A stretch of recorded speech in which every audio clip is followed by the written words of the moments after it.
আসসালামু আলাইকুম, সবাই কেমন আছেন? আমি আলহামদুলিল্লাহ ভালো আছি। তো আজকে চান্দা মাছ দিয়ে কাবাব বানাবো। চান্দা মাছ সাথে দিব ডাল, মসুর ডাল, রসুন বাটবো, সাথে কাঁচামরিচ সব বেটে নিব আগে পেস্ট করে, তারপরে কাবাব বানাবো। তো যা যা লাগে আমি সব রেডি করে নিয়ে আসতেছি। চান্দা মাছ, ডাল, রসুন, কাঁচামরিচ পেস্ট করে নিছি। এখন দিব রসুন আর মরিচ বাটা, গরম মশলা বাটা, কাঁচামরিচ কুচি অল্প দিছি, যেহেতু আমি বাটার সময় কাঁচামরিচ দিছি। লবণ পরিমাণ মতো, মরিচের গুঁড়া, হলুদের গুঁড়া, সাথে দিব পেঁয়াজ, ধনিয়া পাতা কুচি। তো ধনিয়া পাতাটা একটু বেশি দিব, দিয়ে দিচ্ছি পেঁয়াজ কুচি,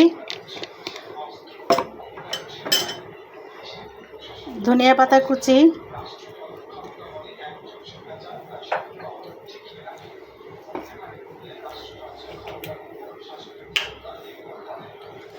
কড়াইতে তেল দিয়ে দিচ্ছি।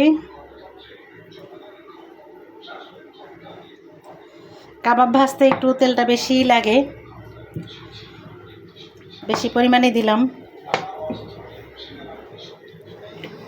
তা এখন ভালো করে মিক্সড করব।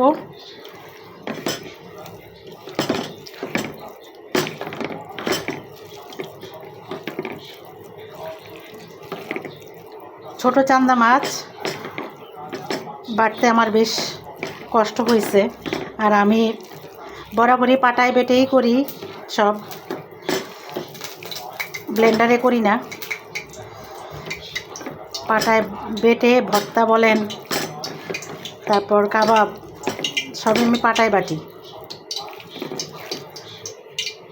সব উপকরণ মিক্সড করে নিয়েছি। এখন কাবাবের মতো করে শেপ দিব, যদিও তেমন একটা শেপ হবে না, কারণ আমি এক হাতে মোবাইল ধরে আছি আর এক হাতে শেপ দিতেছি, কাবাবের শেপ। আমার ইঞ্জিনিয়ার রত্না বান্ধবী বলছিল ধনিয়া পাতাটা একটু বেশি দেওয়ার জন্য, তাই ধনিয়া পাতাটা বেশি পরিমাণে দিছি, খুব ভালো একটা স্মেল আসে। দিয়ে দিচ্ছি।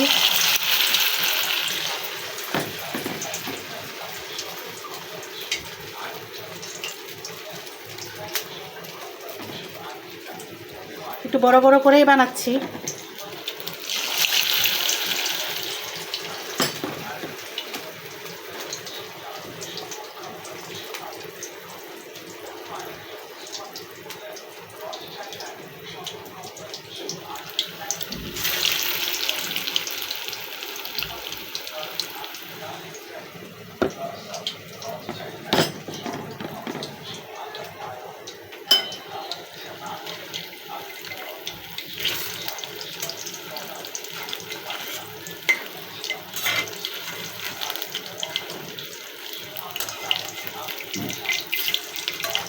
ভাজা হয়ে যাচ্ছে।